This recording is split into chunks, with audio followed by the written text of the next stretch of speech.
And Apollonius was teaching the Pythagorean philosophy, and Jesus was teaching the Gnostic Christianity. And what an amazing world we would have had today had those two philosophies been allowed to exist together. Just think of all the children being brought up with that. Yeah, yeah. Instead of the Romans intervening and deciding that no, we're going to use Christianity to create our empire. Mm-hmm. Which we do today in different forms. That's what we're dealing with today. Yeah. Yeah, I agree. The thing that I find interesting as well is that when you consider, say, the purpose of life, all right, so there's a lot to be said for, the spiritual element where you're going down a road where you're asking, okay, well, what's my purpose for being here? Some might say, well, it's to realize your oneness with divinity, or to become enlightened, or, but for other people, their purpose in life is to have health, or to have a good family, or, accumulate money. And when you consider that the purpose of life obviously is going to likely be different for everybody, my sense is that there is this idea that we are here simply to have a physical experience. And to have a physical experience entails everything that we currently see in our world. It's not about judging the experiences as good or bad, or preferable or not. It's just an experience. So if someone, says, well, I need to accumulate $1 zillion, that might be their soul's reason for incarnating into a physical body. Because angels, for instance, can't experience the physical realm. All right? So in order to get into the physical realm, we have to look at some of these ideas as, well, maybe all we need to do is to recognize everyone is here to have their own physical experience of the world. For a young child who is born and dies, after a month, maybe as a soul, their only interest was to have the experience of childbirth and not to have a long life. So is there something wrong with that death? Did somebody do something wrong? No. It was just that soul's need, to have that experience on a physical level.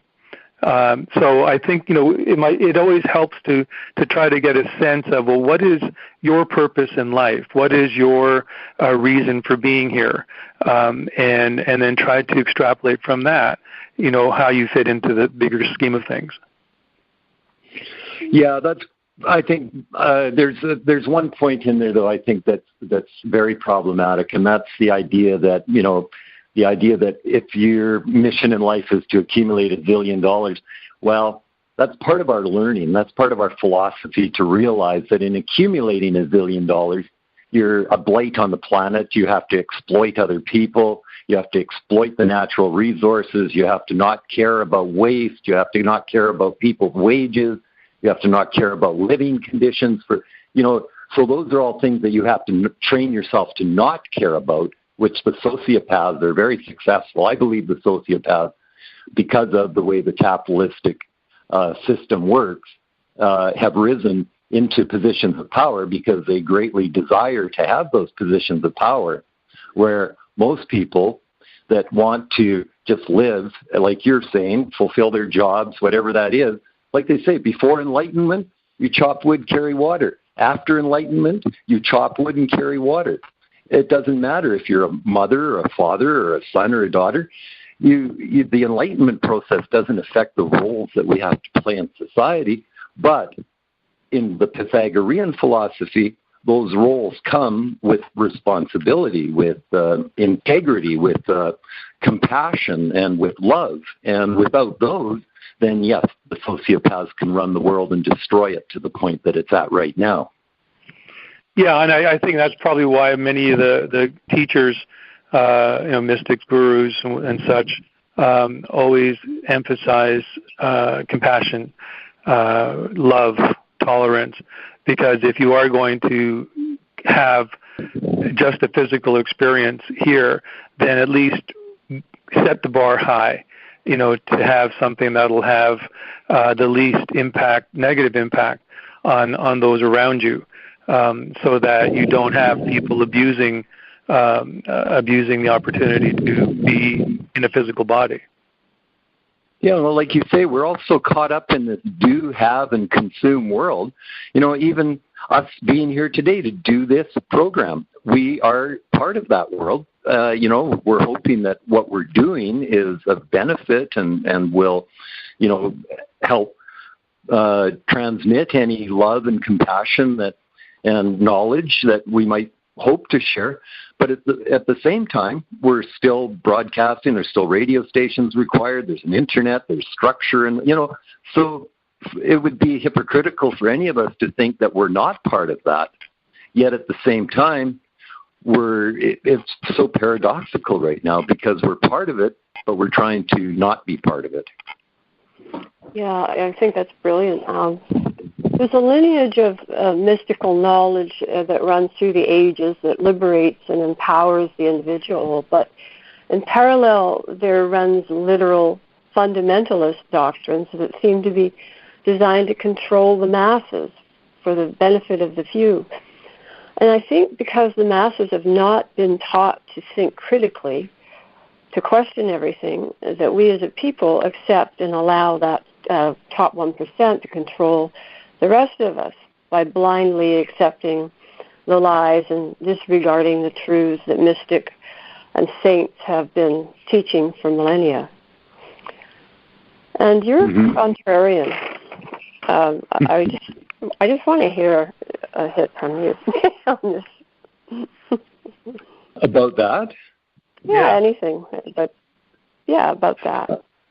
Well, and that's what, for me, that's what, the first time I realized the church was hypocritical was when I was about 15 years old and I was standing out in Edmonton hitchhiking, and I saw, it was a Sunday, and it was about minus 30 degrees, and all these cars were coming out of this church, and I was, like I said, I was about 15 years old, and every one of them drove by me, just having attended their session about love and compassion and, be kind to your neighbors. Not one person picked me up, and I started thinking as I was watching all these cars drive by, and I thought, well, what kind of religion is that?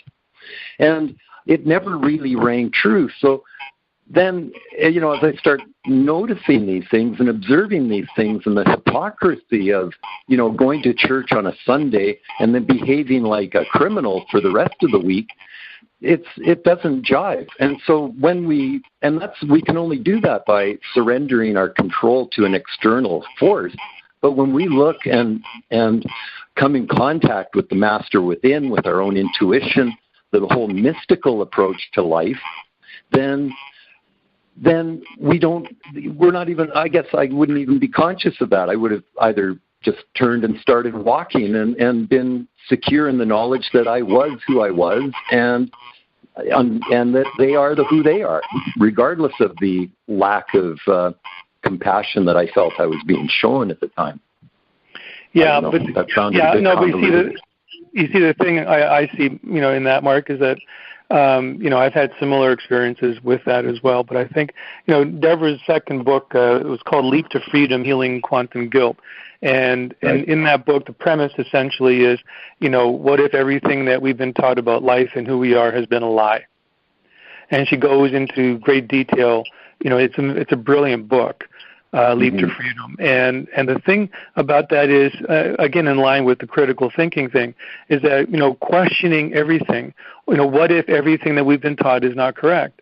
What if, the religion that we were brought up with, does that really speak to me?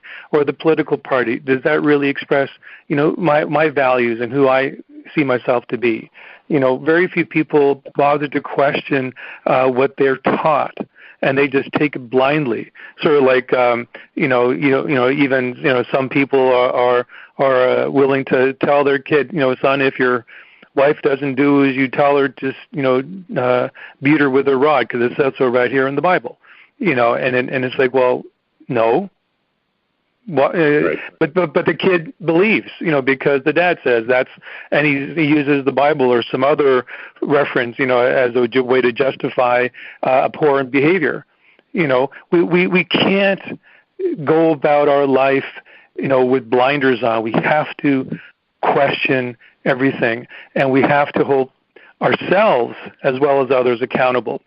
But holding others accountable, is almost a moot point. We have to be accountable. And that's why people like Greta Thunberg and other people who are really, making a stand.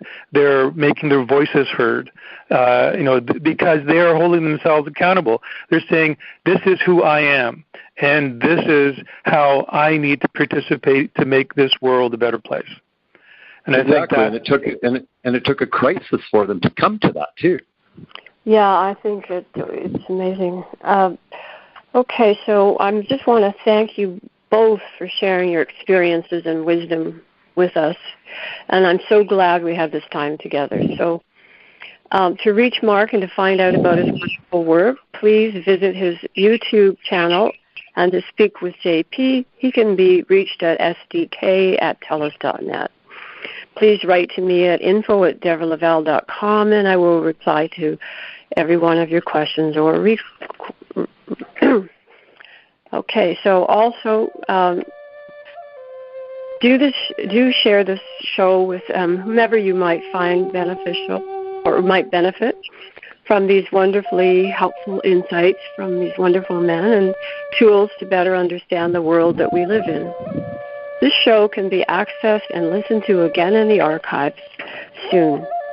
Thank you all for tuning in.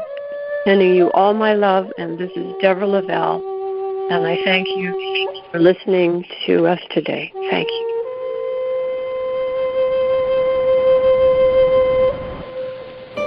Please join Deborah next time as she delves ever deeper into how living in quantum love can free you from the chains of limited concepts we've been taught all our lives. Deborah's personal experiences, along with her enlightened guests, will chip away at what keeps us separate from the truth of who we are. Living in Quantum Love on the Dream Vision 7 radio network every Thursday at 4 a.m. and 4 p.m. Eastern Time by going to dreamvision7radio.com. Visit Deborah Lavelle, Master Spiritual Coach, at deborahlavelle.com. That's DebrahLaval.com.